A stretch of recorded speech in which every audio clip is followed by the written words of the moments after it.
le roi du Portugal, non seulement a fait de tous les Sarrasins, c'est-à-dire les Noirs, a fait d'eux des esclaves et a saisi leurs terres, mais aussi a fait subir le même traitement à tous les ennemis du Christ. Voici extrait de la bulle Romanus Pontifex, page 21, ce qu'avait écrit le pape Nicolas V, et je le cite. Des faveurs et grâces spéciales étant conférées aux princes et aux rois catholiques, qui non seulement restreignent les excès sauvages des Sarrasins, c'est-à-dire des Noirs et autres infidèles, mais aussi pour la défense et l'augmentation de la foi, ils doivent persécuter et faire disparaître ceux-ci, afin que leur royaume et leurs habitations, même si ceux-ci sont situés dans les régions lointaines, qui nous sont encore inconnues. La libre et ample faculté d'envahir, chercher, capturer, déporter et soumettre tous les Sarrasins, c'est-à-dire les Noirs et autres ennemis du Christ, n'importe où, de prendre possession de leur royaume, principauté et leurs possessions, et de tous les biens meubles et immeubles, et de réduire leur personne à l'esclavage perpétuel, et prendre la souveraineté de leur royaume, principauté et de leurs biens, afin de bénéficier de l'usage et des produits de ceux-ci. Bulle Romanus Pontifex, page 23.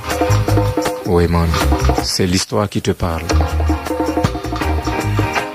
Ainsi, ce décret du pape Nicolas V ordonna aux Européens d'aller dominer d'autres peuples et de les réduire à l'esclavage perpétuel. Pourtant, la Bible nous enseigne ceci. Aime ton prochain comme toi-même. Oui, man.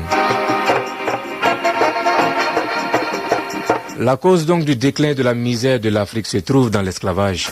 Parce qu'avant l'esclavage, l'Afrique noire était beaucoup plus avancée que l'Europe. Les États-Unis n'existaient même pas en ce moment-là. Alors si l'Afrique qui hier était une civilisation rayonnante veut retrouver sa place glorieuse, que doivent faire ses fils et ses filles aujourd'hui? C'est une question qu'on se pose. Il faut se libérer des griffes de l'Occident, surtout de ces griffes spirituelles et économiques. Quand on te dit aujourd'hui que le franc CFA, ben man, nous sommes en souffrance quand on te parle du franc CFA. CFA qui à l'origine veut dire colonie française d'Afrique. Et quand je vois que mon pays s'apprête à fêter avec des milliards ce qu'on appelle l'indépendance, je voudrais qu'on définisse qu'est-ce que l'indépendance. Quand financièrement on n'est pas indépendant, quand économiquement on n'est pas indépendant, quand même politiquement on ne l'est pas, et qu'on est prêt à dépenser des milliards à fêter ce qu'on appelle l'indépendance. Va demander aux économistes avisés. Ils te diront que l'Afrique, en tout cas pas le Burkina Faso, ils te diront que nous ne sommes pas indépendants. Parce que ce sont les autres qui décident de notre franc. Oui, man.